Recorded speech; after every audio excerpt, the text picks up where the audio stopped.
ونعوذ بالله من شرور أنفسنا ومن سيئات أعمالنا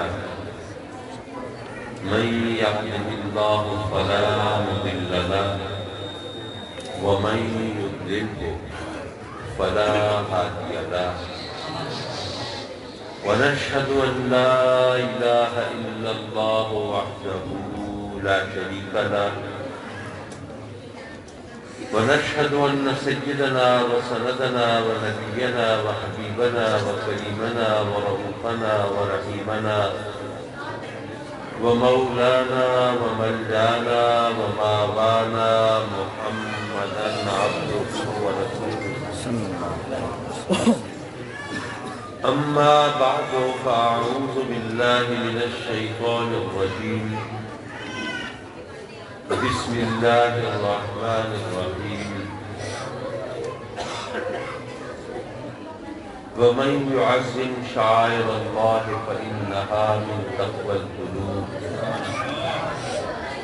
صدق الله مولانا العلي العظيم وصدق رسوله النبي الأمين ونحن على ذلك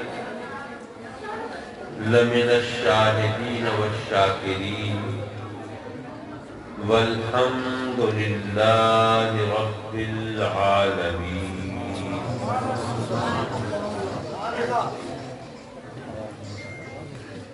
آج کی اس خوبصورت اور باوقار محفل کے میزبان اور روح و رواں میرے کرم فرما و مہربان اور اس مسجد کی انتظامیہ کے صدر حضرت محترم سید اکبر شاہ صاحب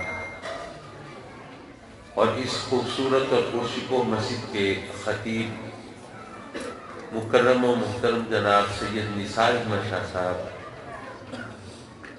اور ذی وقار و ذی احتشام مہمانان گرامی اور مکرم و معزز حاضرین محفل،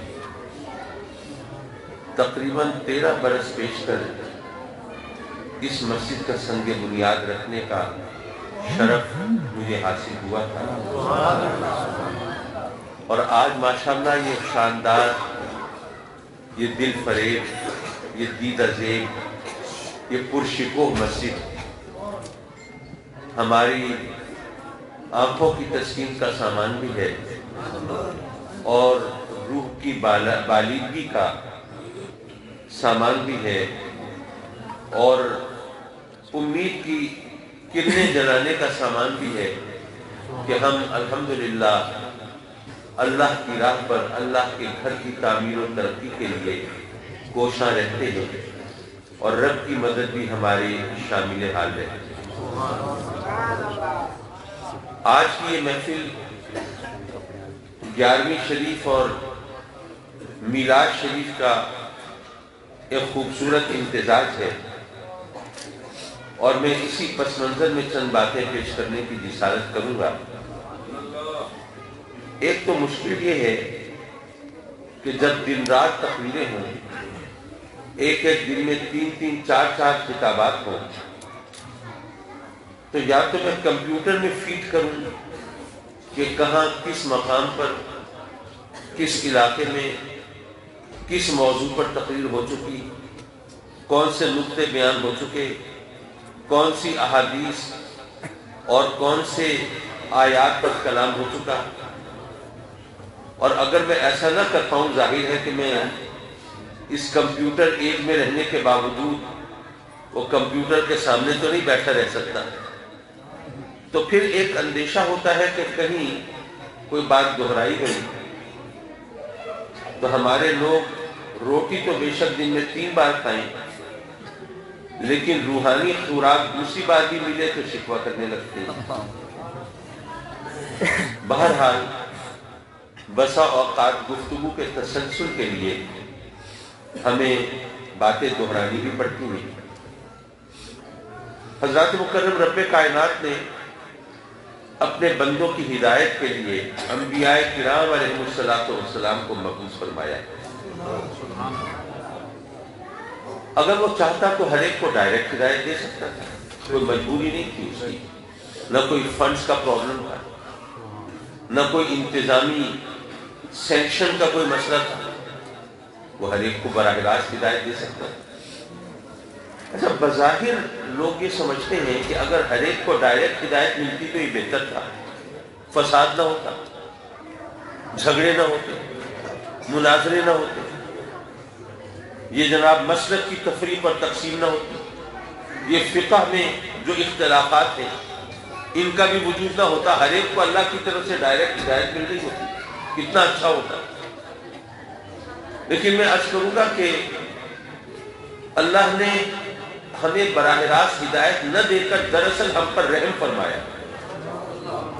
اس کو میں ذرا بیان کرتا چلوں۔ دیکھیے، ہم یہ دیکھتے ہیں کہ انسان یہ بڑا فریب دینے والا ہے، بڑا مکار ہے، کہنے کو ہم شیطان کو الزام دیتے رہتے ہیں، لیکن شیطان بھی انسان کے سامنے پانی بھرتا دکھائی دیتا ہے، اپنے فائدے کے لیے، اپنے لطف و لذت کے لیے۔ وہ انسان رب کے فرامین میں بھی ڈنڈی مار جاتا ہے۔ بھئی ہم سب کو جو اللہ کے فضل و کرم سے کلمہ وہ ہے، مسلمان ہیں، قرآن پر ظاہر ہے کہ پورا ایمان ہے، یقین ہے، اس میں اگر مگر کی کوئی گنجائش ہے نہیں۔ اور جو بھی کلمہ وہ ہے، جو بھی مسلمان ہے، اسے پتا ہے کہ نماز اللہ نے فرض کی ہے۔ کیا ہمیں نہیں معلوم کہ نماز دین کا ستون ہے؟ کیا ہمیں نہیں معلوم کہ نماز مومنین کی معراج ہے؟ کیا ہمیں نہیں معلوم کہ نماز جنت کی کنجی ہے؟ کیا ہمیں نہیں معلوم کہ نماز نبی پاک کی آنکھوں کی ٹھنڈک ہے؟ کیا ہمیں نہیں معلوم کہ نماز مومن اور کافر کے درمیان فرق ہے؟ کیا ہمیں نہیں معلوم کہ قرآن میں سب سے زیادہ تاکید نماز کے بارے میں آئی ہے؟ اور کیا ہمیں نہیں معلوم کہ قیامت کے دن سب سے پہلے سوال نماز کے بارے میں ہوگا؟ یہ تو سب کو معلوم ہے نا، اس میں اگر مگر کی گنجائش نہیں ہے۔ لیکن اس کے باوجود ہم نماز پڑھنے میں کتنی ڈنڈیاں مار جاتے ہیں، بلکہ ڈنڈے مار جاتے ہیں، یہ ہمیں پتہ ہے۔ تو ہمیں معلوم ہے کہ یہ رب کی طرف سے فرض عین ہے، اور اگر آدمی صحیح طرح نماز نہ پڑھ سکے تو اس کو اجازت ہے وہ بیٹھ کر نماز پڑھ لے۔ بیٹھنا بھی اس کے لیے دشوار ہے تو لیٹ کر نماز پڑھ لے، محض اشاروں سے نماز پڑھ لے، لیکن نماز میں رعایت نہیں، یہ سب کو پتہ ہے۔ لیکن اس کے باوجود ہم جتنی نماز پڑھتے ہیں ہمیں معلوم ہے، تو پتہ یہ چلا کہ اللہ کے احکام جن کے بارے میں ہمیں یقین ہے کہ وہ اللہ کا حکم ہے، اس میں ہم ڈنڈی مار جاتے ہیں۔ تو اگر ہر ایک کو اللہ کی طرف سے براہ راست وحی آ رہی ہوتی تو اپنا کہیں فائدہ نظر آ رہا ہوتا، کوئی لطف، کوئی لذت کا کوئی سامان دکھائی دے رہا ہوتا، تو جیسے ہماری عادت ہے کہ ہم تو دنیا کے بدلے آخرت کو بیچ دیتے ہیں، تو اگر براہ راست ہدایت کی صورت میں اگر ہم اللہ کے حکم سے ذرا سا انحراف کرتے تو آج تو چلو ہم سے جو خطائیں ہوتی ہیں، جو گناہ ہوتے ہیں، اس میں ہم رب سے بخشش مانگتے ہیں، معافی کے طلبگار ہوتے ہیں، استغفار کرتے ہیں، اور وہ کہیں اپنی رحمت کا اظہار فرماتا ہے، کہیں اپنے قہر کا، یہ اس کی مرضی کی بات ہے۔ لیکن اگر ہر ایک کو براہ راست ہدایت مل رہی ہوتی اور پھر وہ رب کی نافرمانی کرتا تو کیا اس کے بچاؤ کی کوئی صورت ہوتی؟ پھر تو بچ ہی نہیں سکتا، اس کے لیے بخشش کا کوئی سامان ہو ہی نہیں سکتا کہ رب کی طرف سے ڈائریکٹ وحی آ رہی ہے اور پھر بھی وہ رب کی نافرمانی کر رہا ہے، حکم دوری کر رہا ہے، منمانی کر رہا ہے، نفس پرستی کر رہا ہے۔ اور انسان ایسا کرتا کیونکہ یہ تجربہ اور مشاہدہ بتا رہا ہے کہ ایسا کرتا ہے۔ تو پتہ یہ چلا کہ اللہ نے ہر ایک کو ڈائریکٹ وحی نہیں بھیجی، تو یہ دراصل اس نے کرم فرمایا، ورنہ ہر ایک کو ڈائریکٹ وحی ہوتی تو ہم سب پہنچے ہوئے ہوتے کہیں اور پھر جنت کی امید بھی نہ کر سکتے۔ ایک دوسری بات بھی سمجھ لیجیے، اگر اللہ کی طرف سے ہر ایک کو ڈائریکٹ وحی آ رہی ہوتی تو آپ کسی کو کوئی کام کرنے سے روک ہی نہیں سکتے تھے۔ کوئی بھی شخص کوئی کام کرتا، آپ اسے روکنے کی کوشش کرتے، وہ کہتے جی آپ کون ہیں روکنے والے، مجھے تو اللہ کی طرف سے حکم ہے، میں کیوں نہ کروں۔ اب آپ کیسے منع کرتے کہ نہیں جی اللہ کی طرف سے حکم نہیں ہے؟ تو آپ اگر اس انسانی معاشرے کے اندر کوئی نظام چاہتے ہیں تو وہ اسی وقت ممکن ہے کہ تمام لوگوں کو کسی ایک قاعدے قانون کا پابند کیا جائے، اور جب ہر ایک کو ڈائریکٹ وحی آ رہی ہو تو پھر ظاہر ہے کہ آپ کسی کو قاعدے ضابطے کا پابند نہیں کر سکتے۔ تو رب کائنات نے انسان کو انسانی معاشرے کی تشکیل کی راہ دکھائی، اور نبیوں کو بھیجا، وہ اللہ کی طرف سے قانون لا رہے ہیں، شریعت لا رہے ہیں، اور اللہ کے بندوں کے سامنے وہ قانون بتا رہے ہیں، ہر ایک کو اس کی پابندی کرنی ہے، کوئی اگر مگر نہیں کر سکتا۔ تو رب کائنات نے ہماری ہدایت کے لیے انبیاء کرام علیہم السلام کو بھیجا۔ میرے آقا کریم حضور علیہ السلام جب تشریف فرما ہوئے تو آقا کریم کے ہاتھ پر دین کی تکمیل ہو گئی۔ اب جب دین مکمل ہو گیا تو اس کے بعد کسی اور نبی کی ضرورت نہیں رہی، کیونکہ جتنے انبیاء تشریف لائے وہ دین کی تکمیل کے لیے آ رہے تھے۔ اب میرے آقا کریم حضور علیہ السلام جب دنیا میں تشریف فرما ہوئے اور دین ان کے ہاتھ سے مکمل ہو گیا تو اب کسی اور نبی کی ضرورت نہیں رہی۔ اچھا، یہاں ایک بات اور آئی میرے ذہن میں، وہ بھی عرض کرتا چلوں۔ ہمارا ایمان ہے کہ آقا کریم حضور علیہ السلام تمام انسانی صفات کے حوالے سے اعلیٰ ترین مقام پہ فائز ہے۔ کسی بھی صفت میں میرے آقا کریم سے کوئی بڑھ کر نہیں ہو سکتا۔ وہ صفت جو کسی انسان کے لیے فخر کا باعث ہو سکتی ہے، میرے آقا کریم اس میں درجہ کمال پر ہے۔ میرے آقا کریم بہادر ہیں، جہاں بتوں کی پوجا ہوتی ہے، انسان اپنے ہاتھوں کے تراشیدہ اصنام کے سامنے سر بسجود ہوتا ہو، وہاں پر میرے آقا کریم بتا رہے ہیں کہ بت کچھ نہیں کر سکتے، بلکہ سب کچھ اس وحدہ لا شریک کے ہاتھ میں ہے۔ تو یہ کسی کمزور دل آدمی کا یہ کام ہو سکتا تھا کہ بتوں کی پوجا کے ماحول میں کوئی یہ پیغام دے؟ کوئی نہیں سکتا تھا۔ تو ان کی بہادری اور شجاعت ہر شک اور شبے سے بالاتر ہے۔ لیکن آدمی سوچتا ہے یہ بہادری اور دلیری کی دوسری قسم ہے، لیکن انسان کی جسم کی طاقت، شجاعت، یہ کچھ اور چیز ہوتی ہے۔ تو اس حوالے سے بھی دیکھ لیتے ہیں۔ مکے میں ایک پہلوان تھا جس کا نام تھا رکانہ، اور اتنا طاقتور اور شہزور پہلوان تھا کہ اس علاقے کے اندر کوئی اس کے مقابلے میں اکھاڑے میں اترنے کی جسارت نہیں کرتا تھا۔ اس کے جوڑ کا کوئی دوسرا پہلوان موجود نہیں تھا۔ آپ دیکھیے کوئی شخص کھڑا ہو اور اس کے قالین پہ کھڑا ہو اور کوئی قالین کھینچے تو اس بیچارے کا کیا حال ہوگا؟ چاروں خانے چیز گر پڑے گا۔ لیکن رکانہ کا عالم یہ تھا کہ وہ جانور کی کھال بچھا دیتا، اس پہ کھڑا ہو جاتا اور لوگوں کو دعوت دیتا کہ اب یہ کھال کھینچو۔ لوگ وہ کھال کھینچتے تھے تو کھال پھٹ جاتی تھی، لیکن رکانہ کے قدموں میں جنبش نہیں ہوتی تھی۔ یہ اس کی طاقت کا عالم ہے۔ ایک دن ایسا ہوا کہ مکے کے گرد و نواح میں، کنٹری سائٹ میں، اتفاق سے آقا کریم اور رکانہ کا آمنا سامنا ہو گیا۔ حضور علیہ السلام نے اسے دعوت حق دی، دعوت اسلام دی، آپ کا فرض نبوت تھا، آپ نے ادا فرمایا۔ رکانہ نے یہ سوچا کہ یہ ایسے ہی مجھے دعوت دیتے رہیں گے تو میں کوئی ایسا طریقہ اختیار کروں کہ ہمیشہ کے لیے جان چھوٹ جائے۔ اس نے کہا کہ بات دراصل یہ ہے کہ میں ہوں پہلوان آدمی، میری موٹی عقل ہے، مجھے فلسفے سمجھ میں نہیں آتے کہ جی وہ بت کچھ نہیں دے سکتے، وہ وحدہ لا شریک وہ سب کچھ دے سکتا ہے، یہ ہے وہ ہے، میرے پلے یہ باتیں نہیں پڑتی۔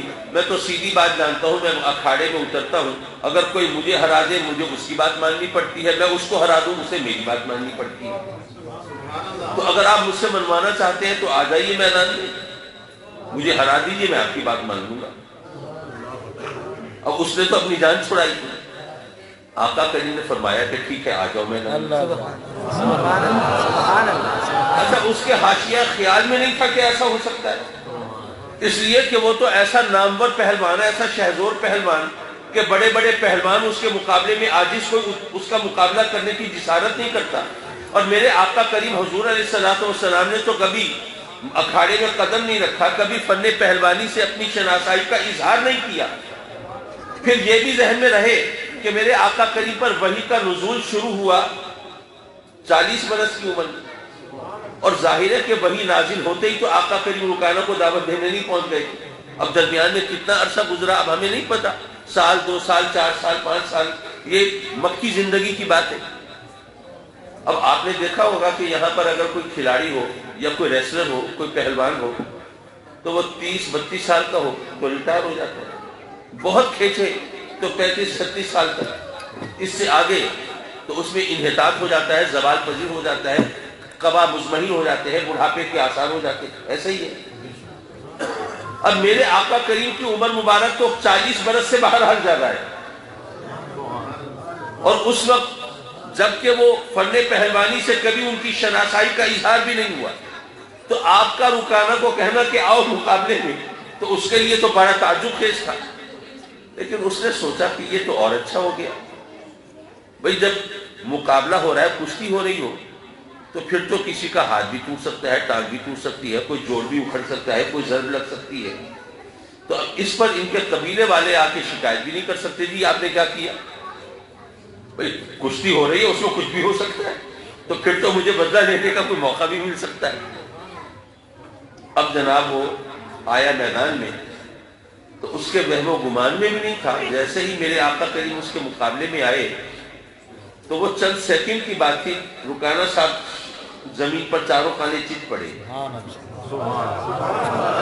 اب ظاہر ہے کہ وہ یہ ماننے کے لیے تو تیار نہیں تھا کہ واقعی انہوں نے مجھے ہرا دیا ہے، اس کو تو اپنے فن پہلوانی پہ زام تھا، اور اس علاقے میں کوئی اس کے مقابلے کا جوڑ کا پہلوان تھا ہی نہیں، تو اس نے یہ کہا کہ میرے ساتھ کچھ چکر ہو گیا، میں ذرا بے خیالی میں، بے توجہی میں، لاپرواہی میں مارا گیا، اور مجھے خیال نہیں تھا کہ ان کو کچھ تھوڑا بہت بھی یہ داؤ پیچ آتے ہوں گے، تو میں بالکل لاپرواہ تھا، اس لیے بے خبری میں مارا گیا۔ کھڑا ہوا کہنے لگا نہیں ایسا ہے کہ ایک بار پھر مقابلہ ہوگا، اور میرے پاس ایک بہت بڑا ریوڑ ہے بکریوں کا، تو اگر دوبارہ مجھے ہرا دیا تو آدھا ریوڑ بھی تمہارا، اور کلمہ تو میں نے پڑھنا ہی پڑھنا ہے آپ کا۔ آقا کریم نے فرمایا کوئی مسئلہ نہیں، آؤ پھر آ جاؤ۔ اب پھر جب مقابلے میں آئے تو دیکھتے ہی دیکھتے وہی صورتحال دوبارہ ہوئی، حالانکہ اس وقت تو رکانہ وہ بہت محتاط ہوگا، وہ اس نے داؤ پیچ کا خیال بھی رکھا ہوگا، لیکن نتیجہ وہی نکلا۔ لیکن ابھی اس نے سوچا کہ کوئی ایسا داؤ آزمایا ہے شاید جو کہ میں نے اس پر توجہ نہیں دی، یا یہ شخص جو ہے یہ ضرورت سے زیادہ پھرتیلا ہے، میں ابھی تیاری میں ہوتا ہوں یہ مجھے اس طرح گرا دیتا ہے۔ تو اس نے کہا کہ نہیں، اب میں پوری طرح تیاری کے ساتھ ایک ایک حرکت پہ نگاہ رکھوں گا، تو پھر تو ظاہر ہے میرا کچھ نہیں کر سکیں گے۔ پھر کھڑا ہوا، کہنے لگا نہیں تیسری بار پھر ہوگا مقابلہ، اور اگر اب کے ہرایا تو کلمہ تو میں نے پڑھنا ہی ہے، وہ پورا ریوڑ بھی آپ کا۔ آقا کریم نے فرمایا کوئی مسئلہ نہیں، اور پھر آ جاؤ۔ اب جب تیسری بار آئے میدان میں تو آپ سوچئے کہ رکانہ کتنا محتاط ہوگا، کتنا وہ ہر طرف سے دیکھ بھال کے آ رہا ہوگا، لیکن پھر وہی ایکشن ریپلے ہوتا ہے۔ وہ رکانہ صاحب پھر جناب زمین پہ پڑے۔ اب ظاہر ہے کہ وہ شہر میں آئے اور رکانہ نے کوئی عذر کیا ہوگا کہ اچھا جی میں آتا ہوں، یہ کرتا ہوں، وہ کرتا ہوں۔ اب اس نے کلمہ تو پڑھنا نہیں تھا، اس کے نصیب میں ہدایت تو تھی نہیں۔ اب وہ جاتا ہے اپنے گھر میں اور اپنے علاقے میں، اور دل میں سوچ رہا ہے کہ بھئی کلمہ تو میں نے پڑھنا نہیں، اور ظاہر ہے میرا اتنا بڑا ریوڑ میں ایسے کیسے دے دوں ان کو، اب کروں تو کیا کروں۔ اب اگر انہوں نے لوگوں کو بتایا کہ مجھے ہرا چکے ہیں 3 بار، تو ویسے لوگ مانیں گے تو نہیں، لیکن لوگ ان کو صادق کے لقب سے جانتے ہیں، تو جو لوگ ان کے دشمن ہیں وہ تو مجھے کہیں گے کہ جناب وہ ان کی صداقت کا تو پول کھولنا ہے، یہ کہہ رہے ہیں کہ تم جیسے پہلوان کو ہرا دیا، ظاہر ہے یہ تو ہو ہی نہیں سکتا، تو چلو اور پھر میدان میں ان سے کہتے ہیں 3 بار ہرایا، 4تھی بار پھر ہرا کے دکھاؤ، تو یہ تو مجھے پھر ہراتے گے۔ وہاں تو ہم اکیلے تھے، کوئی دیکھنے والا نہیں تھا، اور یہاں پر اگر ان کی میری خوشی کا اعلان ہوا تو سارا مکہ تو ایک طرف آس پاس کے لوگ بھی ٹوٹ پڑیں گے مقابلہ دیکھنے کے لیے، تو میری تو بڑی سستی ہوگی، اب کروں تو کیا کروں، جان کیسے چھڑاؤں۔ تو اس نے وہ ترکیب سوچی، آیا واپس تو اپنے دوستوں احباب سے، اپنے چاہنے جاننے والوں سے کہا کہ بھئی ذرا خیال رکھنا، وہ شخص جس نے نبوت کا دعویٰ کیا ہے نا، ذرا اس سے بچ کے رہنا، وہ بہت بڑا جادوگر ہے، اس کے جادو کے سامنے کسی کی نہیں چلتی، اس سے بچ کے رہنا۔ اب ظاہر ہے جب بات جادو کی ہوگی تو پھر پہلوان کیا کر سکتا ہے؟ جادو کے سامنے تو نہیں چلے گی نا پہلوانی. تو اس طرح اس نے اپنے آپ کو بچایا.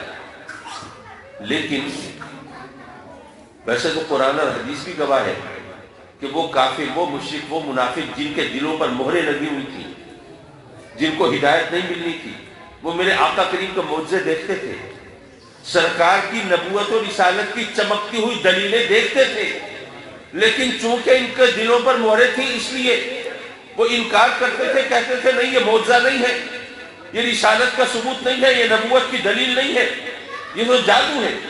معاذ اللہ آقا کریم حضور علیہ السلام پر جادوگر ہونے کا بہتان لگاتے تھے، تہمت بھرتے تھے. ایک نبی کو جادوگر کہنا یہ تو بہت بڑی گستاخی ہے نا. وہ آقا کریم کی شان میں اس طرح گستاخی کر کر اپنی جان چھڑاتے تھے.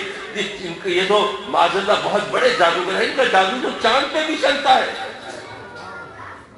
لیکن رب کائنات نے آقا کریم کو وہ عظمت عطا فرمائی کہ اگر کوئی منکر، کوئی کافر آقا کریم کی عظمت کا انکار کرنے کا کوئی بہانہ بنائے، آپ پر کوئی الزام دھرے، تو وہ الزام بھی میرے آقا کریم کی عظمت کی دلیل بن جاتا ہے. وہ کیسے؟ بڑی سیدھی سی بات ہے، سامنے کی بات ہے. بھئی آپ اگر کسی شخص کے بارے میں کہیں کہ بہت بڑا جادوگر ہے، ذرا اس سے بچ کے رہنا، اس کا جادو، اس کا توڑ کسی کے پاس نہیں ہے، ذرا بچ کے رہنا، تو اس کا مطلب یہ ہے کہ آپ اعلان کر رہے ہیں کہ اس شخص کے پاس ایسی طاقت ہے جو دوسروں کے پاس نہیں ہے. اگر یہ نہ مانے تو جادوگر کہنے کا مطلب کیا ہے؟ یارو وہ کافر ہیں، وہ مشرک ہیں، وہ منافق ہیں، وہ میرے آقا کریم کے منکر ہیں، وہ دشمن ہیں، وہ آقا کریم پر تہمت دھر رہے ہیں، الزام لگا رہے ہیں، بہتان باندھ رہے ہیں جادوگر ہونے کا، لیکن گویا یہ اعلان کر رہے ہیں کہ اے لوگو ہم ان کے نام کا کلمہ تو نہیں پڑھتے، لیکن یہ مانتے ضرور ہیں کہ ان کے پاس وہ طاقت ہے جو دوسروں کے پاس نہیں ہوتی. یارو وہ کافر ہو کر مانتے ہوں اور ہم کلمہ پڑھ کے انکار کر دیں تو ایسے کلمے کا اچار ڈالنا ہے. میں عرض کر رہا تھا کہ آقا کریم کی شجاعت اور جمع مردی کی بات. اچھا یہاں پر بھی لوگ کہیں گے کہ یہ کشتی لڑنے نا اور بات ہے اور میدان کارزات میں زیادہ شجاعت دینا وہ اور بات ہے. چلیے اس کی بھی مثال دیتے ہیں. غزوہ حنین کا موقع ہے اور مسلمانوں پر بظاہر شکست کے آثار ظاہر ہو گئے. وہ وہاں سے راہ فرار ڈھونڈ رہے ہیں، بھاگنے کے چکر میں، اور کافروں کا غلبہ بڑھتا جا رہا ہے، دباؤ بڑھتا جا رہا ہے. اب انسانیت کی تاریخ گواہ ہے کہ اگر کوئی ایسا موقع ہو تو وہ فوج جس پر یہ شکست کے آثار ظاہر ہوں تو اس کا جو سالار ہوتا ہے، جرنیل ہوتا ہے، اس کا جو بادشاہ ہوتا ہے، تو وہ اس موقع پر ذرا کرنی کترا کے، بھیس بدل کے، اپنے آپ کو کیمو فلاش کر کے، چھپا کے نکلنے کی فکر کرتا ہے اور سوچتا ہے کہ میں یہاں سے نکل جاؤں، پھر اپنی طاقت کو دوبارہ جمع کروں گا، پھر حکمت عملی دوبارہ اثر نو تیار کروں گا، اور پھر میں ان لوگوں کا مقابلہ کر کے پھر ان کو مزہ کرواؤں گا. انسانیت کی تاریخ انہی واقعات سے بھری ہوئی ہے. تو اب چاہیے تو یہ تھا کہ جب مسلمانوں پر شکست کے آثار ہوئے تو آقا کریم بھی کوئی بھیس بدل کے، کوئی چہرہ چھپا کے، نقاب ڈال کے، کنی کترا کے وہاں سے نکل جاتے. لیکن اس وقت میرے آقا کریم نے کیا کیا؟ سفید املقی گھوڑے پر سوار ہوئے جو ہزاروں گھوڑوں میں علیحدہ چمکتا ہوا نظر آتا ہے.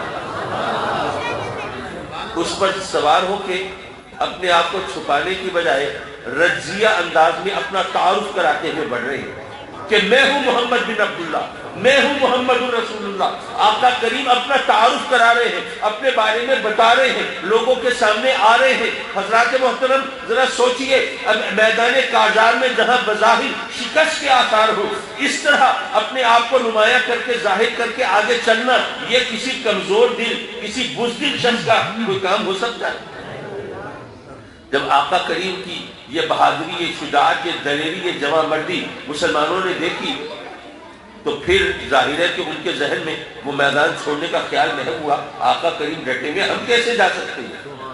وہ پھر جو پلٹ کے آئے اور انہوں نے مقابلہ کیا تو دیکھتے ہی دیکھتے وہ پانسا پلٹ گیا اور صورتحال تبدیل ہو گئی.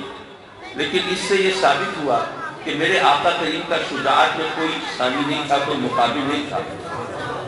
میں نے یہ جو بات چھیڑ دی ابھی آپ کی سمجھ میں نہیں آ رہی ہوگی کہ میں کہنا کیا چاہتا ہوں. دیکھیے بات یہ ہے کہ جو شہرت ہوتی ہے وہ ماحول کے مطابق ہوتی ہے۔ مثال کے طور پہ اگر کوئی شہر ایسا ہو، کوئی علاقہ ایسا ہو جہاں پہ جگہ جگہ کرکٹ کلب کھلے ہوئے ہوں، جو نوجوان ہیں وہ ہر ایک وہ کرکٹ کھیلنے کا بڑا شائق ہو، تو ایسے میں اگر کوئی اچھا کھیلنے والا نکلے اس کا تو چرچا فوراً ہو جائے گا، لیکن اگر وہاں پر کوئی اچھا پہلوان ہو تو اس کی تو اتنی پذیرائی نہیں ہوگی، کیونکہ وہاں پر لوگوں کو پہلوانی سے شغف ہی نہیں ہے۔ اگر کوئی شہر ایسا ہو جہاں پر علم و فضل کا چرچا ہو، علماء جو ہیں وہ درس دیتے ہوں، درس گاہیں کھلی ہوں اور ہر طرف وہ جناب کرتاس و قلم کی بات ہو، وہاں پر کتابوں کی بات ہو، وہاں پر علوم کی بات ہو، اب ایسے ماحول میں اگر کوئی بڑا زبردست کرکٹر وہاں پہ ہو تو ظاہر ہے کہ اس کو بھی لوگ زیادہ گھاس بھی ڈالیں گے، اس کی شہرت نہیں ہوگی۔ تو ماحول کے پس منظر میں وہ شہرت ہوتی ہے، تو میرے آقا کریم جس ماحول میں ہے ذرا اس ماحول کو دیکھیں، ہتھیار ان کا زیور ہے، قتل و غارت گری ان کا شیوا ہے، خون بہانا ان کی عادت ہے، سرق قلم کرنا ان کے نزدیک کوئی بات ہی نہیں ہے۔ ایسے ماحول میں جہاں لوگ ہر طرف قتل و غارت گری پر تلے رہتے ہو، وہاں پر اگر کوئی شجاع ہو، کوئی بہادر ہو، کوئی دلیر ہو تو اس کا چرچا زیادہ ہونا چاہیے۔ لیکن آقا کریم کی شہرت شجاعت اور دلیری کے حوالے سے نہیں ہوئی، صداقت و امانت کے حوالے سے۔ اچھا پھر اس ماحول کو دیکھیے کہ وہاں پر لوگ زیادہ تر غریب تھے، نادار تھے، بلکہ اگر کسی کو سہولت سے آرام سے 2 وقت کی روٹی میسر آتی تھی وہ خوشحال تصور کیا جاتا تھا۔ وہ واقعات آپ نے سنے ہوں گے کہ کوئی مہمان آیا، آقا کریم نے اپنے غلام اپنے ایک صحابی کو فرمایا آج اس مہمان کی میزبانی تمہارے ذمہ۔ مہمان تو ویسے بھی اللہ کی رحمت ہوتا ہے، اور پھر وہ مہمان جو مجسم رحمت نے عطا فرمایا اس کی کیا بات ہے۔ وہ صحابی خوشی خوشی مہمان کو گھر لے کے آتے ہیں، اپنی بیوی سے پوچھتے ہیں ہاں بھائی کیا صورتحال ہے۔ بیوی بتاتی ہے کہ کھانا اتنا ہے کہ یا بچوں کو کھلا دو، یا خود کھا لو، یا میزبانی کر دو۔ پیشانی پر شکر نہیں پڑتی، ہونٹوں پر گیلا نہیں آتا، ذہن میں کوئی غلط وہم اور خیال بھی نہیں آتا کہ آقا کریم اپنے غلاموں کا حال تو جانتے ہیں، پھر مہمان ہمارے ذمہ ڈال دیا۔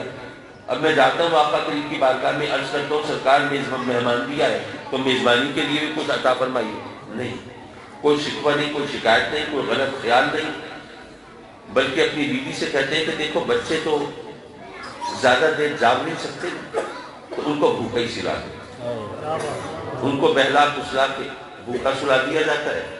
اب کھانا جو ہے وہ میزبان کے سامنے دسترخوان لگا کے چنا جاتا ہے۔ اب میزبان اور مہمان دونوں کھانا کھانے بیٹھے ہیں، میزبان نے بہانے سے چراغ گل کر دیا ہے، اندھیرے کی چادر پھیل گئی ہے، میزبان ہاتھ منہ چلا رہے ہیں صرف بتانے کے لیے کہ ہم کھانے میں شریک ہیں، حقیقتاً ایک لقمہ بھی نہیں کھاتے تاکہ مہمان جو ہے وہ پیٹ بھر کے روٹی کھا سکے۔ یارو یہ تھا عالم وہاں پر غربت کا۔ خود آقا کریم حضور علیہ السلام شکم مبارک پہ پتھر باندھتے ہوئے دکھائی دیتے ہیں۔ ایسے ماحول میں اگر کوئی سخاوت کا مظاہرہ کرے تو اس کا چرچا بہت زیادہ ہونا چاہیے۔ اب میرے آقا کریم کی سخاوت میں کوئی کمی ویسے تو آپ دیکھیے قرآن بتا رہا ہے۔ ایک بار ایسا ہوا آقا کریم تشریف فرما ہے، ایک سائل آتا ہے سوال کرتا ہے کہ آقا میرے پاس کوئی قمیص نہیں ہے، کرتا نہیں ہے، مجھے ایک کرتا تو عطا فرما دیجیے۔ اچھا میرے آقا کریم حضور علیہ السلام کے پاس اتفاق سے اس وقت بس وہی کرتا جو آپ نے زیب تن فرمایا ہوا ہے، بس وہ ہے، دوسرا نہیں ہے۔ لیکن سائل کو انکار نہیں کرنا نا، تو وہی کرتا اتار کے اس کو عطا فرما دیتے ہیں۔ وہ کرتا اتار کے تو دے دیا، لیکن آپ کی جو فطری شرم و حیا ہے، جو آپ کی نفاست طبع ہے، اب وہ اجازت نہیں دیتی کہ آقا کریم بغیر کرتے کے گھر سے نکلے۔ اب آپ گھر میں تشریف فرمائے، باہر نہیں نکل رہے، تو رب کائنات نے قرآن مجید میں فرمایا کہ اے محبوب ذرا اپنے دستے سخاوت تھوڑا سا کھینچ لیجیے، اپنی سخاوت پہ تھوڑا سا قدغن لگا دیجیے کہ اب آپ گھر میں بیٹھے ہوئے اس طرح۔ ہمیں بار بار رب حکم دیتا ہے کہ تم اللہ کی راہ میں خرچ کرو، اپنے محبوب کو فرماتا ہے اے محبوب تھوڑا سا ہاتھ کھینچ لیجیے، یہ آپ کی سخاوت کی کیفیت۔ لیکن ممکن ہے ہم لوگ ذرا دوسرے ذہن کے لوگ ہیں نا، ہم کہیں ٹھیک ہے جی یہ بات تو اپنی جگہ، لیکن یہ کرتا اتار کے دے دینا یہ کون سا سخاوت کا اتنا بڑا مظاہرہ ہے؟ کون سا آپ نے بہت بڑی دولت بانٹ دی ہے اور تقسیم کر دی ہے؟ بھائی ٹھیک ہے آپ کے پاس وہی ایک کرتا تھا، آپ کی مزاج اور طبیعت کے مطابق آپ نے وہ دے دیا، لیکن ایک کرتا ہی تو دیا ہے، تو ہم بھی ماشاءاللہ تقسیم کرتے ہیں جوڑے اور فلاں فلاں۔ تو چلیے دوسری بات سن لیجیے۔ مجھے نہیں پتا میں نے کتنا وقت لے لیا اور میں بس شروع ہو گیا۔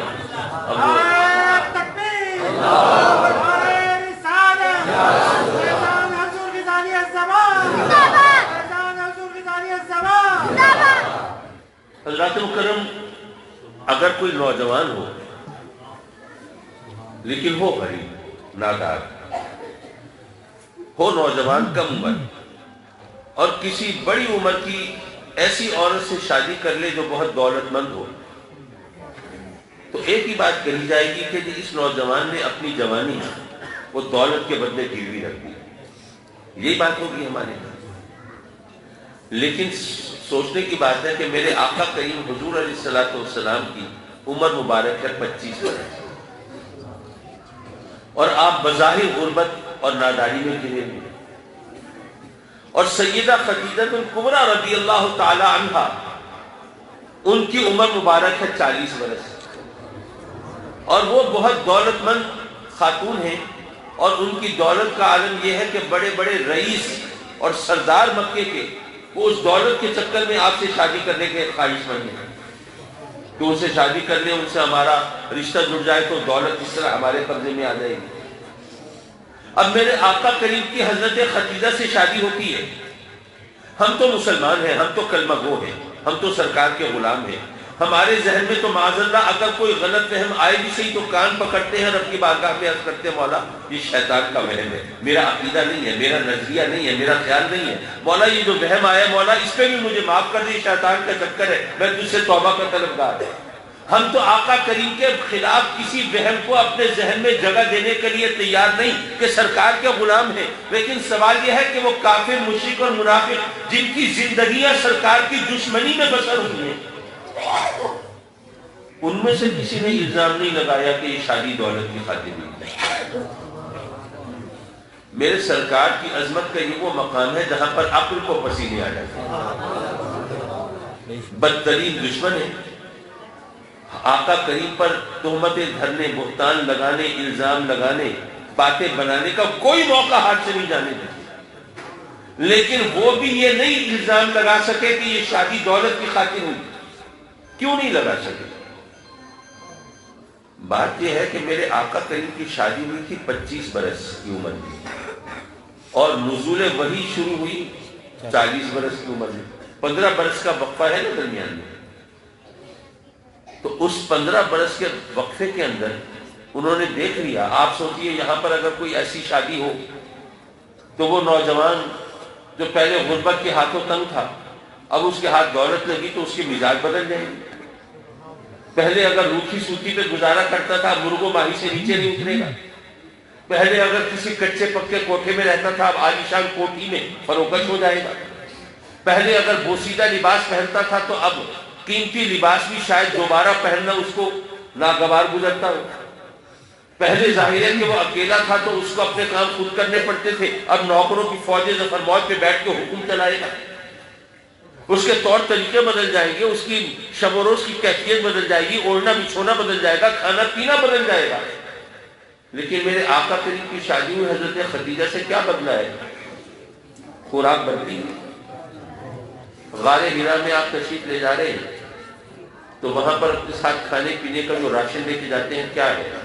اس وقت بھی غریبوں اور امیروں کی خوراک کا فرق ہوتا تھا۔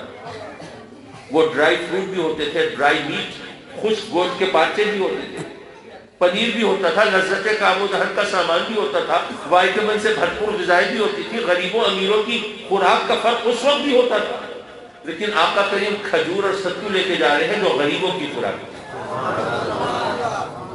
میرے آقا کریم نے کسی عالیشان محل میں رہائش رکھ لی تھی؟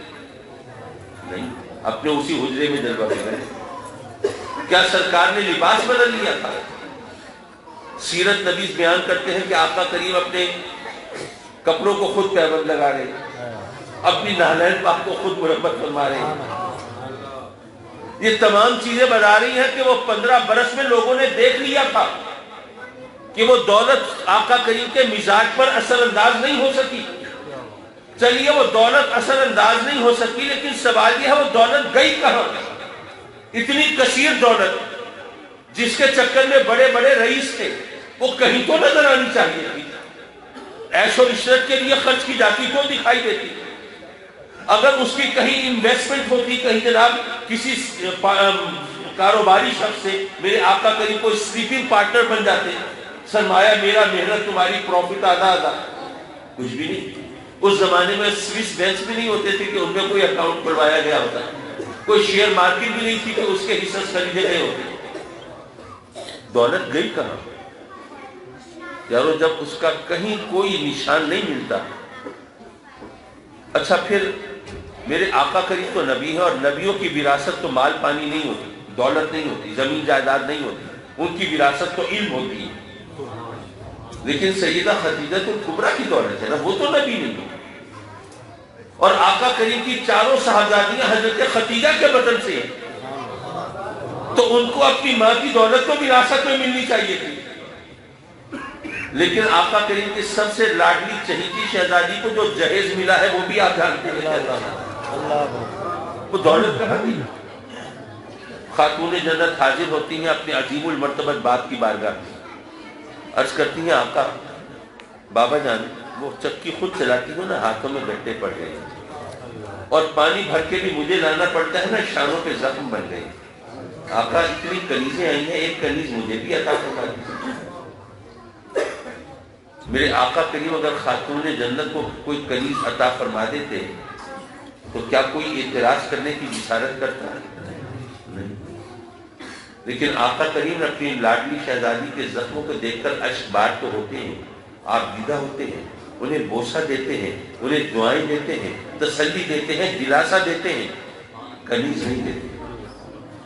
گویا یہ فرماتے ہیں کہ اے فاطمہ کل آنے والا کوئی شخص کہیں تیرے باپ کو اقربا پروری کا الزام نہ دے، تو اگر امت کی باقی بیٹیوں کو میں کنیزیں نہیں دے سکتا تو تجھے بھی کنیز نہیں دے۔ حضرات مکرم وہ دولت کہاں گئی سوائے اس کے؟ اور کیا کہہ سکتے ہیں کہ وہ دولت آقا کریم نے غریبوں مسکینوں میں تقسیم کر دی؟ کیونکہ یہ مزاج نبوت ہے۔ آخر قرآن میں رب کائنات نے فرمایا نا کہ اے محبوب یہ اپنی ازواج مطہرات سے کہہ دے کہ اگر تمہیں دنیا کی زندگی کا سنگھار چاہیے، زینت حیات دنیا، یہ ذرا الفاظ پر تھوڑا سا غور رکھیے گا، زینت حیات دنیا، دنیا کی زندگی کا سنگھار، دنیا کی زندگی کا نکھار اگر تمہیں چاہیے تو پھر میں تمہیں بحسن و خوبی طلاق دیتا ہوں، چھوڑ دیتا ہوں۔ لیکن اگر تمہیں میری رفاقت چاہیے تو پھر تمہیں دنیا کی زندگی کے سنگھار سے، زینت حیات دنیا سے تمہیں دستکش ہونا پڑے گا، اس کو چھوڑنا پڑے گا۔ اب دنیا کی زندگی کا سنگھار کیا ہے، زینت حیات دنیا کیا ہے؟ وہ قرآن بتا رہا ہے المال والبنون، مال اور بیٹے، یہ ہے دراصل دنیا کی زندگی کا سنگھار، کہ جس کے پاس مال بھی ہو اور بیٹے بھی ہو تو پھر وہ کہیں جھکتا نہیں، کہیں پریشان نہیں ہوتا۔ جوان بیٹے ہیں، اس کے دست و بازو ہیں، دولت ہے خرچ کرنے کے لیے، اس کو کوئی فکر نہیں ہے، باقا نہیں ہے۔ تو قرآن کہہ رہا ہے کہ اے محبوب ازواج مطہرات سے کہہ دیں کہ اگر تمہیں بیٹے چاہیے اور دولت چاہیے تو میں تمہیں چھوڑتا ہوں، میرے ساتھ یہ تمہیں نہیں ملے گی، اور اگر تمہیں میری رفاقت چاہیے تو مال اور بیٹوں کی خواہش سے دستبردار ہونا پڑے گا۔ یہ مزاج نبوت آ گیا نا سامنے۔ بے شک یہ حکم باقی ازواج مطہرات کے لیے آیا، اور سیدہ خدیجہ کی حیات مبارکہ میں آقا کریم نے دوسری شادی نہیں کی، لیکن مزاج نبوت کا تو پتہ چل گیا نا، تو میرے آقا کریم نے حضرت خدیجہ سے بھی فرما دیا ہوگا کہ اے خدیجہ یہ دولت ہے، لیکن اب یہ انتخاب تمہارا ہے، میری رفاقت چاہیے یا دولت چاہیے۔ اب یہ تو قرآن کی گواہی ہے نا، اس کے آگے تو اگر مگر نہیں ہو سکتا۔ تو آقا کریم نے وہ دولت غریبوں میں تقسیم فرمائی۔ اب ایسی غربت کے ماحول میں جہاں اتنا کثیر سرمایہ غریبوں میں بانٹا گیا ہو، وہاں ان کی شہرت سخی کے طور پر زیادہ ہونی چاہیے تھی، لیکن نہیں، ان کی شہرت سخاوت کے حوالے سے نہیں ہے، امانت و صداقت کے حوالے سے۔ حالانکہ اس ماحول میں وہ شجاعت اور سخاوت یہ ایسے اوصاف تھے کہ جن کی وجہ سے ان کی شہرت زیادہ ہونی چاہیے تھی، کیونکہ اس ماحول کے پس منظر میں یہ چیزیں زیادہ نمایاں تھیں، اور یہ آقا کریم ان صفات میں بھی درجہ کمال پہ تھے، لیکن آپ کی شہرت امانت اور صداقت کے حوالے سے کیوں ہوئی؟ اب میں چند منٹ میں یہ گفتگو سمیٹ دوں اور آپ کے صبر اور حوصلے کا زیادہ امتحان نہ لوں۔ میرے آقا کریم نے پہلی بار جب اعلان نبوت فرمایا، صفا کے پہاڑ پر جلوہ فکن ہوئے، لوگوں کو بلایا، فرمایا کہ اے لوگوں، اگر میں تمہیں بتاؤں کہ پہاڑ کے دوسری طرف ایک لشکر ہے تم پر حملہ کرنے کے لیے تیار، کیا مانو گے؟ سب نے کہا جی آپ صادق ہیں، درو کوئی آپ کی عادت نہیں، کس بیانی آپ کا شیوا نہیں ہے، جھوٹ کو آپ کے ہونٹوں سے نسبت نہیں ہے، ضرور مانیں گے۔ آقا کریم نے فرمایا کہ اچھا، تو پھر میں تمہیں بتاتا ہوں کہ یہ پتھر اور لکڑی کے بت جن کو پوجتے ہو یہ کچھ نہیں ہے، تم اپنے خداؤں کو دیکھ کر ان کی عبادت کرتے ہو، جو تمہیں دکھائی دیتے ہیں یہ کچھ نہیں، جو دکھائی نہیں دیتا وہ سب کچھ ہے۔ حضرات مکرم، میں سوچنے لگا کہ موقع تو یہ تھا کہ آقا کریم بتوں کی بے کسی لاچاری کا ذکر کرتے بتاتے کہ وہ جو میرا رب ہے وہ قادر ہے، وہ قدیر ہے، وہ رازق ہے، وہ رزاق ہے، وہ علیم ہے، وہ خبیر ہے، وہ سمیع ہے، وہ بصیر ہے، وہ حی ہے، وہ قیوم ہے، وہ تواب ہے، ستار غفار ہے، وہ قہار بھی ہے، جبار بھی ہے، اس کی عظمت اس کی شان کے ذکر کرتے اور وہ منواتے، لیکن نہیں، اس کے قدرت کا اظہار نہیں، اس کی شان اور مرتبے کا ذکر نہیں، اس کی طرف سے آنے والی وحی کا بھی تذکرہ نہیں، جبریل امین کی بھی کوئی بات نہیں۔ اے لوگوں، مجھے صادق مانتے ہو؟ اگر مجھے مانتے ہو تو اس کو بھی مانتے ہو۔ حضرات مکرم، اب صادق ہونے کا یہاں پر وہ فلسفہ سمجھ میں آ رہا ہے۔ رب کائنات نے گویا یہ فرمایا کہ اے محبوب، یہ کل تک تجھے خود صادق کہتے تھے نا، یہ تو ان کا اپنا انداز تھا نا، تجھے صادق کا لقب دیا۔ اب اگر تیری نبوت کا انکار کرتے ہیں اور کہتے ہیں کہ تو نبی نہیں، تو اے محبوب تجھے معاذ اللہ جھوٹا کہیں گے، اور تجھے جھوٹا کہنے سے پہلے ان کو گویا ماننا پڑے گا کہ آج تک ہم جو تجھے صادق کہتے تھے وہ غلط کہتے تھے، وہ جھوٹ، ان کو ماننا پڑے گا کہ یہ خود جھوٹ کہتے ہیں، اور جو اپنی زبان سے مان لے کہ میں جھوٹا ہوں، پھر اس کی کوئی کسی بات کی اہمیت کیا ہے؟ جو خود اپنی زبان سے تسلیم کر لے کہ میں جھوٹا، پھر اس کی کوئی بات وہ کیا قابل اعتبار رہ جائے گی؟ تو اے محبوب، تجھے صادق ہونے کا لقب ملا اس لیے کہ اب کوئی تیری تکذیب و تردید کرے تو اپنی نظروں سے خود گر جائے کہ کل تک میں صادق کہتا تھا، آج کس طرح اس کو کاذب کہوں۔ اب رہی بات امانت کی، تو یہ تو ابتدا تھی، اب ذرا انتہا پہ آ جائیے۔ میرے آقا کریم حجۃ الوداع کے موقع پر میدان عرفات میں جلوہ فکن ہے، اور تکمیل دین کی آیت کریمہ نازل ہوتی ہے، الیوم اکملت لکم دینکم واتممت علیکم نعمتی ورضیت لکم الاسلام دینا۔ جب یہ آیت کریمہ نازل ہوئی، صحابہ کرام نے فرحت و مسرت کی لہر دوڑ گئی، خوشی کے شادیانے بجنے لگے، اللہ اکبر۔ تمام انبیاء 1,00,000 یا 2,34,000 انبیاء تشریف لائے، مقصد کیا تھا؟ تکمیل دین۔ یہ اعزاز کسی اور نبی کو نہیں ملا، ہمارے نبی کو ملا۔ ہمارے نبی کی کیا بات، لوگ خوشی سے بے حال ہو رہے ہیں، آقا کریم کی عظمت کا پرچار کر رہے ہیں، نعرے مار رہے ہیں۔ ایسے میں صدیق اکبر کو دیکھتے ہیں تو غمگین ہے، رنجیدہ ہے، ملول ہے۔ صحابہ کرام حیران ہیں، صدیق اکبر یہ تو خوشی کا موقع ہے، وہ اعزاز جب کسی اور کو نہیں ملا وہ ہمارے نبی کو ملا، اور تم اشبار ہو، یہ معاملہ کیا ہے؟ صدیق اکبر کہتے ہیں کہ بے شک خوشی کا مقام ہے، یہ ہمارے لیے اعزاز ہے، اکرام ہے، لیکن بات یہ ہے کہ میرے آقا کریم تکمیل دین کے لیے ہی تشریف لائے تھے نا۔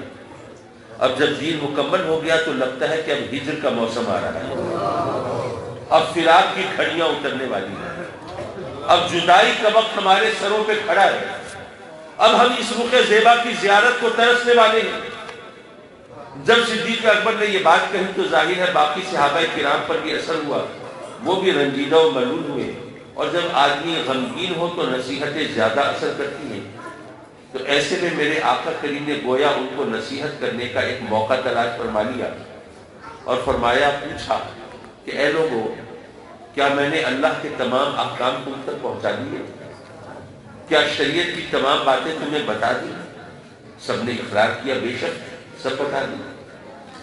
تو سرکار نے اللہ کو گواہ کیا اور ان لوگوں کو ایک دوسرے پر گواہ کیا۔ میں سوچنے لگا کہ یہ عجیب معاملہ ہے، اگر میں اپنے مریدین میں بیٹھ کے، اپنے چاہنے والوں میں، عقیدت مندوں میں بیٹھ کر ان سے پوچھوں کہ ہاں بھائی میں نے تمہارا مرشد ہونے کا حق ادا کیا یا نہیں کیا، تو ان بیچاروں نے سوائے سبحان اللہ کے اور کیا کہنا ہے؟ اگر میں واقعی جاننا چاہتا ہوں کہ میں کتنے پانی میں ہوں تو مجھے سوال کرنا چاہیے اپنے معترضین سے، مخالفین سے، معاندین سے۔ تو میرے آقا کریم یہ سوال کر رہے ہیں ان صحابہ سے جو آقا کریم کے اشارے پر گھر بار لٹانے کے لیے، ابعال اولاد قربان کرنے کے لیے تیار ہے۔ تو انہوں نے کیا کہنا ہے؟ انہوں نے تو ہاں میں ہاں ملانی ہی ہے، تو ان سے پوچھنے کا کیا مطلب؟ اور پھر میں یہ بھی سوچنے لگا کہ کیا ان 1 لاکھ سے زیادہ صحابہ کرام موجود ہیں، تو کیا ان میں کوئی ایک بھی ذہین صحابی نہیں تھا جو آقا کریم کی بارگاہ میں عرض کرتا، سرکار آپ ہم سے پوچھ رہے ہیں، شریعت کی تمام باتیں بتا دی کہ نہیں، اللہ کے تمام احکام پہنچا دیے کہ نہیں؟ وہی تو آپ کے پاس آتی تھی، ہمارے پاس تو نہیں آتی تھی۔ جبریل آتے تھے آپ کے پاس، بھئی یہ آپ کو پتا ہوگا، جبریل کو یا اللہ کو معلوم ہوگا، ہم سے کیا پوچھ رہے ہیں؟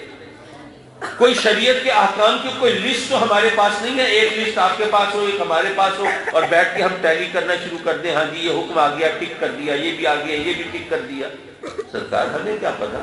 اللہ نے آپ کے پاس وحی بھیجی تھی، احکام بھیجے تھے، جبریل آپ کے پاس آئے تھے، آپ کو پیغام پہنچایا تھا، آپ کو پتا ہوگا، آپ کے رب کو پتا ہوگا، ہم سے پوچھ رہے تھے تمام احکام پہنچا دیے کہ نہیں، ہمیں کیا خبر؟ نہیں۔ صحابہ کرام نے گواہی دی کہ تمام احکام پہنچا دیے۔ گواہی کیسے دی؟ وہ گویا عرض کرتے ہیں کہ آقا ہم تو آپ کو اس وقت بھی امین مانتے تھے جب آپ کے نام کا کلمہ نہیں پڑھا تھا، جب آپ کے غلاموں میں شامل نہیں ہوئے تھے، ہم تو اس وقت بھی مانتے تھے کہ آپ امین ہیں۔ تو جو انسانوں کے ساتھ خیانت نہیں کرتا وہ اپنے رب کے ساتھ خیانت کیسے کر سکتا؟ نعرہ تکبیر، نعرہ رسالت، عظمت و شان مصطفیٰ، مقام مصطفیٰ، جگر گوشہ حضور غزالی زمان۔ حضرات محترم، میرے آقا کریم کی امانت کا تو یہ معاملہ، اور رہا یہ کہ صحابہ کرام سے کیوں پوچھا، تو بات دراصل یہ ہے میرے آقا کریم سے ان سے کوئی تصدیق نہیں کرانی، بلکہ دراصل ہمارے لیے ایک طریقہ وضع کرنا تھا، سنت چھوڑنی تھی۔ میرے آقا کریم نے اپنے طریقے سے ہمیں بتایا کہ اے میرے غلاموں، میرے بارے میں تو کوئی گمان نہیں کر سکتا کہ میں نے کبھی خیانت کی ہو، لیکن میں بھی جب دنیا سے پردہ کرنے والا ہوں تو اپنے غلاموں سے، صحابیوں سے پوچھ کے جا رہا ہوں کہ شریعت کے تمام احکام پہنچا دیے کہ نہیں، اور اللہ کی تمام باتیں تم تک بتا دی کہ نہیں۔ تو اگر میں دم رخصت تم سے پوچھ کے رخصت ہو رہا ہوں تو اے صحابیوں، جب تم دنیا سے پردہ کرنے لگو تو تابعین سے پوچھ کے جانا کہ دین کے تمام احکام ان تک منتقل ہوئے کہ نہیں ہوئے، شریعت کی تمام باتیں ان تک پہنچی کہ نہیں پہنچی۔ اسی طرح جب تابعین رخصت ہو وہ تبع تابعین سے پوچھ کے رخصت ہو۔ جب ہر جانے والی نسل دنیا سے رخصت ہونے سے پہلے نئی نسل سے پوچھ کے جائے گی کہ ہاں شریعت کی تمام باتیں تمہیں بتا دی یا نہیں، اللہ کے تمام احکام تم تک پہنچا دیے کہ نہیں، تو وہ کون سی نسل ہوگی جو دین سے بے بہرا ہوگی؟ تو آقا کریم نے ہمارے لیے مثال چھوڑی ہے، سنت چھوڑی ہے، لیکن ہم صرف واقعات پڑھ لیتے ہیں، ان سے نتیجہ اخذ کرنا بھول جاتے ہیں۔ یہ ہمارے ساتھ ایک بڑی، اب دیکھیے سرکار سے محبت یہ تو ہمارے ایمان کی بنیاد ہے، اس کے بغیر تصور نہیں۔ اور سرکار کی محبت کے حوالے سے جب لوگ ہم پر اعتراض کرتے ہیں کہ جناب تم بس الفت و چاہت کی باتیں کرتے ہو اور اس کو محبت کی داستانیں سناتے ہو، تم درس عمل کی بات نہیں کرتے. تو ہم کہتے ہیں کہ یہ درس محبت در حقیقت درس عمل ہے. پھر خالد بن ولید رضی اللہ تعالیٰ عنہ سے بڑھ کر میدان عمل کا وہ پیروکار کون ہو سکتا ہے؟ اب ان کا وہ واقعہ آپ نے سنا ہوگا. چلیے میں تسلسل کلام کے لیے یہ واقعہ سنا کے ایک نتیجہ اخذ کر کے ایک آدھ نصیحت کر کے میں اپنی گفتگو ختم کر رہا ہوں. جنگ کا میدان ہے، جنگ یمامہ کا واقعہ ہے. خالد بن ولید رضی اللہ تعالیٰ عنہ وہ مسلمانوں کی فوج کی کمان کر رہے ہیں اور کافروں کا لشکر سامنے سب بستہ ہو چکا ہے.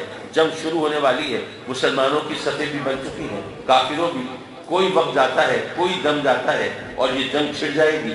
خالد بن ولید غائب ہے، ساتھی جرنیل پریشان ہے. بھائی خالد بن ولید بتائیں گے کہ کس دستے کو آگے بڑھنا ہے، کس کو پیچھے ہٹنا ہے، کس کو تلوار سنبھالنی ہے، کس کو تیر کمان سنبھالنی ہے. تو اس ساری جنگ کا نقشہ تو ان کے ذہن میں ہے، ہمیں تو کچھ پتہ نہیں. ابھی اگر کافروں نے حملہ کر دیا، مسلمان بیچارے تو اسی کشمکش میں ہوں گے کیا کرنا ہے کیا نہیں کرنا، وہ تو بے موت مارے جائیں گے. تو خالد بن ولید کہاں ہیں؟ ڈھونڈو انہیں. پتہ چلا کہ وہ ٹوپی تلاش پر مارے. پہنچے، ان سے کہا کہ حضور چلیے، وہاں جنگ چھڑنے کو ہے، قبل جنگ بجنے کو ہے اور آپ یہاں کھڑے.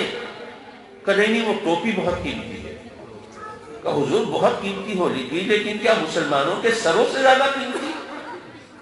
وہاں پر اگر جنگ شروع ہو گئی تو وہاں تو مسلمانوں کا خون بہے گا، وہ کچھ کر نہیں سکیں گے. اسی اسنا میں اللہ کا کرم ہوا، وہ ٹوپی مل گئی. حضرت خالد بن ولید نے اپنے سر پہ سجائی، میدان کارزار میں اترے اور وہاں پر آئے، اپنے دادے شجاعت دی، کشتوں کے پشتے لگائے. دیکھتے دیکھتے وہ کافروں کو شکست ہوئی اور رب کائنات نے فتح سے ہمکنار کیا. اب جب شام کو مشاورت کے لیے بیٹھے کہ آج کی جنگ سے ہم نے کیا سبق سیکھا، کون سی حکمت عملی بہتر ہے اور کس سے گریز زیادہ بہتر ہے، کیا کرنا چاہیے کیا نہیں کرنا چاہیے، تو ساتھی جرنیلوں نے کہا کہ صحیح اللہ نے بڑا کرم کیا، اس نے فتح عطا فرما دی، لیکن آپ نے تو مروانے میں کوئی کسر نہیں چھوڑی.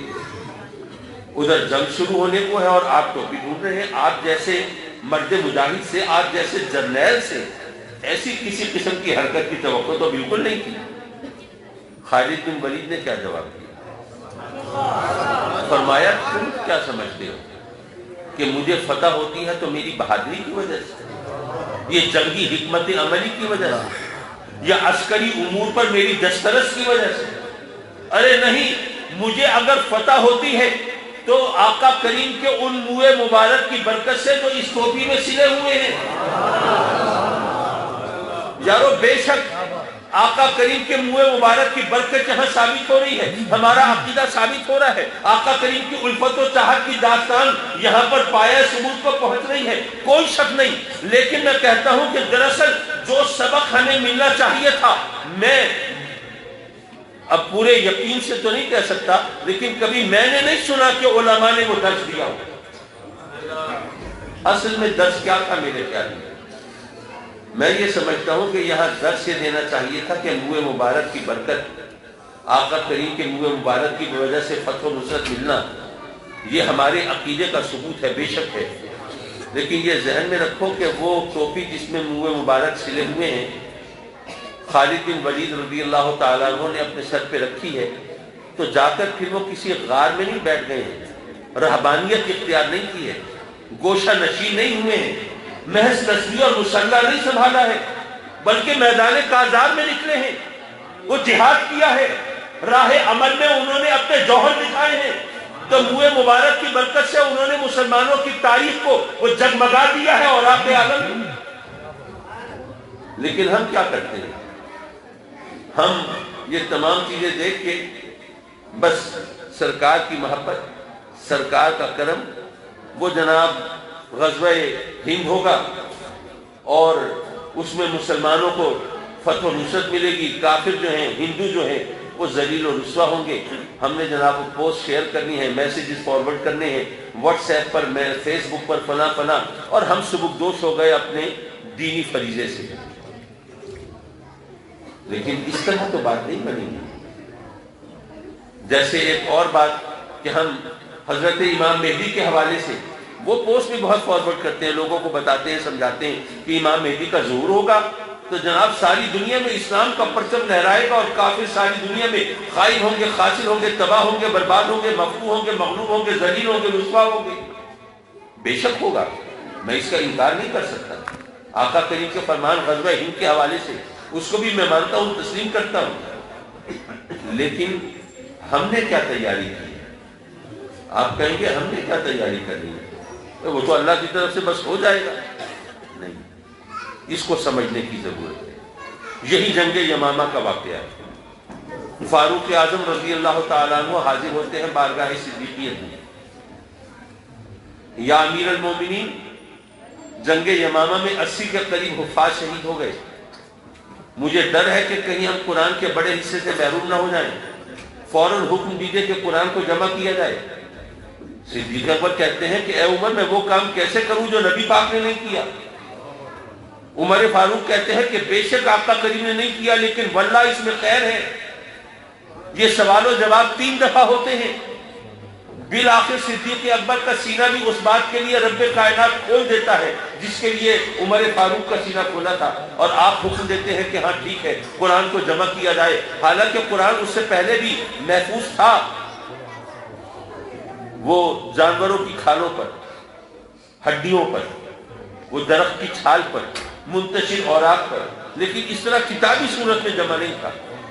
اب وہ قرآن جمع کرتے ہوئے جو واقعات ہوئے، جو ایمان افروز حالات سامنے آئے، وہ علیحدہ تقریر ہے، وہ علیحدہ چیز ہے، ایمان تازہ کرنے والی باتیں ہیں، انشاءاللہ وہ بھی کبھی بیان کریں گے۔ لیکن یہاں پر میں یہ عرض کرنا چاہتا تھا کہ صدیق، ہمارے علماء صحیح طور پر فرماتے ہیں کہ صدیق اکبر نے جب بتایا کہ آقا کریم نے یہ کام نہیں کیا، میں کیسے کروں، تو انہوں نے وضاحت کر دی کہ قرآن کا جمع کرنا یہ سنت نہیں ہے، بدعت ہے۔ لیکن ساتھ ہی ان کے عمل سے یہ بھی پتہ چل گیا کہ بدعت کی 2 قسمیں ہیں، ایک بدعت حسنہ ہے، ایک بدعت سیئہ ہے۔ اور پھر یہ بھی دلیل مل گئی کہ بعض اوقات بدعت حسنہ پر عمل کرنا صرف جائز نہیں ہو جاتا، واجب بھی ہو جاتا ہے۔ بے شک یہ تمام دلائل اپنی جگہ پر، اس سے ہمارے مسلک کو، مذہب کو تقویت ملتی ہے، لیکن یارو اصل سبق جو یہاں ملنا چاہیے تھا، پھر ہم اس سے سکپ کر جاتے ہیں، اس سے گزر جاتے ہیں، وہ نہیں پہنچاتے لوگوں تک۔ اصل سبق یہ تھا کہ جب فاروق اعظم نے آ کر عرض کی کہ اس طرح حفاظ شہید ہو رہے ہیں، ہم قرآن کے بڑے حصے سے محروم نہ رہ جائیں، آپ جلدی قرآن جمع کرنے کا حکم دیجئے، تو کیا صدیق اکبر نے یہ کہا کہ عمر کیا بات کرتے ہو؟ کیا تمہیں اللہ کا جو وعدہ ہے قرآن میں تم نے نہیں پڑھا؟ اِنَّا نَحْنُ نَزَّلْنَا الذِّكْرَ وَإِنَّا لَهُ لَحَافِظُونَ۔ اللہ فرماتا ہے یہ قرآن نازل بھی ہم نے کیا ہے اور اس کا حفاظت بھی ہمارے ذمے ہے۔ تو جس کی حفاظت کا ذمہ رب نے لیا ہے، تم شبہ کر رہے ہو کہ ہم اس سے محروم ہو جائیں گے؟ یہ کیسے ہو سکتا ہے؟ جاؤ گھر میں بیٹھو، آرام سے، خامخواہ پریشان کر رہے ہو۔ کیا یہ کہا صدیق اکبر نے؟ نہیں، حالانکہ قرآن میں وعدہ تو ہے، کیا ان کو نہیں پتا تھا؟ نہیں کہا یہ، بلکہ اپنے عمل سے دراصل جو بتایا، آج ساری دنیا کو بتانے کی ضرورت ہے کہ لوگوں یاد رکھو، جس کام کا ذمہ خود رب کائنات نے لیا ہو، وہ کام بھی رب کائنات لیتا اپنے بندوں سے ہے۔ سبحان اللہ، نعرہ تکبیر، نعرہ رسالت، نعرہ تحقیق، نعرہ غوثیہ، فیضان کرم حضور غزالی زمان۔ جس کام کا ذمہ خود رب کائنات نے لیا ہو، اس کے لیے بھی رب کائنات اپنے بندوں کو چنتا ہے، اپنے بندوں سے وہ کام لیتا ہے، اور جن بندوں کو وہ چنے یہ ان کا اعزاز ہوتا ہے، اکرام ہوتا ہے۔ میرا ایمان ہے غزوہ ہند ہو کے رہے گا، مسلمانوں کو فتح و نصرت ملے گی، لیکن وہ ہمارے سامنے نہیں ہوگا کیونکہ ہم نے اس میں حصہ نہیں ملایا، وہ پھر اس نسل کے سامنے ہوگا جو اس کی تیاری کرے گی۔ تو اس لیے مہربانی کر کے صرف اس کو محبت کی باتیں نہ بتائیں، بلکہ اس سے جو اصل درس ملتا ہے وہ بھی لوگوں کو سمجھائیں، تاکہ وہ راہ عمل پر نکلے، راستے کھلے، اور رب کائنات ہمیں دنیا کے اندر سربلند فرمائے۔ ورنہ اس وقت جو حالت ہے ساری دنیا میں ہماری، وہ انہی چیزوں کی وجہ سے ہے جس کو ہم نے افیون سمجھ کے، نشہ سمجھ کے اپنا لیا ہے، اور ہم ایڈکٹ ہو گئے ہیں اس سے، بری طرح اس نشے کی لت میں گرفتار ہو گئے۔ ہم سمجھتے ہیں کہ نہیں، بس سرکار کی محبت کے ترانے چھیڑ دیں اور جناب یہ محفلیں سجا لیں اور درود و سلام کے زمزمے بہا لیں اور یا رسول اللہ کے نعرے لگا لیں اور محافل میلاد سجا لیں اور محافل نعت بھی کر لیں اور ساری رات ہم جناب درود و سلام کے زمزمے بہا کے یا رسول اللہ کے نعرے لگا کے اور واہ واہ کے ڈوبلے برسا کے اور ویل کھول کے اور پھر بغیر نماز پڑھے جا کے سو کے یہ سمجھ لیں کہ ہم نے فرض ادا کر دیا ہے؟ کیا مذاق ہے؟ میں آخر میں ایک بات کہہ دوں، بے شک میرا ایمان ہے درود و سلام پڑھنا، یا رسول اللہ کے نعرے لگانا، محافل میلاد سجانا، یہ سرکار سے محبت کی نشانیاں ہیں، بے شک ہے، کوئی شک نہیں۔ لیکن یہ ذہن میں رکھیے کہ سرکار سے محبت کی نشانیاں ہیں، حقیقت نہیں۔ نشانی اور حقیقت میں فرق ہوتا ہے۔ میں دوستوں کو ایک مثال کے ذریعے اکثر سمجھاتا ہوں کہ دیکھیے فرض کرے میں نے آپ سے کہا کہ ذرا میرے ڈرائیور کو بلا لائے، آپ نے کہا جی کیسے پہچانیں گے ڈرائیور کو؟ میں نے کہا یار اس نے بڑا سا پگڑ باندھا ہوا ہوگا اور کالا کوٹ پہنا ہوا ہوگا اور اس کو بڑا شوق ہے مونچھیں پالنے کا، یہ بڑی بڑی مونچھیں رکھی ہوگی، گاڑی کے پاس کھڑا ہوگا، بلا لیں۔ آپ گئے دیکھتے رہے، نظریں دوڑاتے رہے، تلاش کرتے رہے، ایسا کوئی بندہ نظر نہیں آیا، مجھے آ کے بتایا جی ڈرائیور تو کہیں نہیں۔ میں بڑا حیران، ڈرائیور کہاں جا سکتا ہے یار؟ آپ کو نہیں ملا، چلے میں خود دیکھ لیتا ہوں۔ میں گیا، ڈرائیور تو وہی گاڑی کے پاس کھڑا تھا، میں بلا لایا۔ چکر یہ چل گیا تھا کہ اس کو کہیں گرمی لگ رہی تھی، پگڑ اور کوٹ اتار کے اس نے گاڑی میں رکھ دیا، اور یہاں کہ اس کو کوئی بھوک لگی، اس نے کوئی الٹی سیدھی چیز کھا لی، اس کو شدید قسم کی کوئی الرجی ہوئی، تو اب اس کو اپنے دل پہ پتھر کی سل رکھ کے مجبوراً اپنی مونچھیں صاف کرانی پڑیں گی۔ اب آپ تو پگڑ کوٹ اور مونچھیں ڈھونڈ رہے تھے، وہ تو ملی نہیں آپ کو۔ میں ڈرائیور کو پہچانتا تھا، میں بلا لایا۔ آپ نشانیوں کے چکر میں تھے، میں حقیقت کو جانتا تھا۔ نشانی اور حقیقت میں فرق ہوتا ہے یارو۔ یہ درود و سلام، یہ لنگر، یہ میلاد، یہ چراغاں، یہ جھنڈے، یہ جھنڈیاں، یہ سب چیزیں سرکار سے محبت کی نشانیاں ہیں، حقیقت نہیں۔ حقیقت کیا ہے؟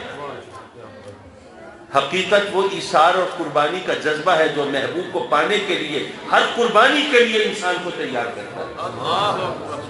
آقا کریم راضی ہو جائے، ان کو راضی کرنے کے لیے نیند قربان کرنی پڑے گی، نماز کے لیے کوئی بات نہیں۔ ان کو راضی کرنے کے لیے زکوٰۃ دینی پڑے گی، کوئی بات نہیں۔ ان کو راضی کرنے کے لیے حج کے لیے ہمیں رقم جو ہم نے اللہ کے لیے رکھی ہو وہ دینی پڑے گی، کوئی بات نہیں۔ یارو یہ ایثار اور قربانی کے راستے پر جب تک نہیں چلتے اس وقت تک ہم حقیقتاً محبت نہیں کرتے۔ لیکن یہ ہمارا طریقہ ہو گیا ہے، ہاں جی ہم نماز تو نہیں پڑھتے جی، زکوٰۃ میں بھی ڈنڈی مار جاتے ہیں، بلکہ ڈنڈا مار جاتے ہیں، روزوں میں بھی گڑبڑ ہو جاتی ہے، یہ ہے وہ ہے، لیکن ہم تو عشاق رسول ہے نا، ہمیں کیا فکر ہے، سرکار پکڑیں گے اور جنت میں لے جائیں گے۔ یارو یہ نشانیاں تو ہیں لیکن حقیقت نہیں ہے، تو پھر فراڈ ہے، دھوکہ ہے۔ نشانیاں ہوں اور حقیقت نہ ہو تو فراڈ ہوتا ہے۔ آپ نے اخباروں میں پڑھا ہوگا پولیس کی وردی پہن کے ڈاکو آ گئے، نشانیاں تو ہیں، پولیس کی وردی ہے، وہ سٹارز لگے ہوئے ہیں، وہی طور طریقے ہیں، سب کچھ وہ ہے، لیکن اندر وہ پولیس والا نہیں ہے، حقیقت نہیں ہے، پھر فراڈ ہوا نا۔ نشانیاں ہو اور حقیقت نہ ہو تو فراڈ ہوتا ہے۔ درود و سلام بھی ہو، محافل میلاد بھی ہو، جشن بھی ہو، سب کچھ ہو، لیکن سرکار سے محبت کے جذبے کے اظہار کے لیے ایثار و قربانی پر آدمی تیار نہ ہو تو کس کو دھوکہ دیتے ہو؟ اللہ رسول کو تو نہیں دے سکتے، پھر اپنے آپ کو دیتے ہو۔ جو اپنے آپ کو دھوکہ دے کوئی دوسرا اس میں کیا اعتبار کرے؟ اس لیے میلاد منانے والوں نماز بھی پڑھا کرو، اور درود و سلام کے زمزمے بہانے والوں حلال حرام کا خیال بھی کیا کرو، اور آقا کریم کی غلامی کا دعویٰ کرنے والوں شریعت کا اعتبار بھی کیا کرو، اس پر عمل بھی کیا کرو، تاکہ پتہ چلے کہ نشانیاں ہیں تو حقیقت کے بغیر نہیں ہیں۔ وآخر دعوانا الحمدللہ۔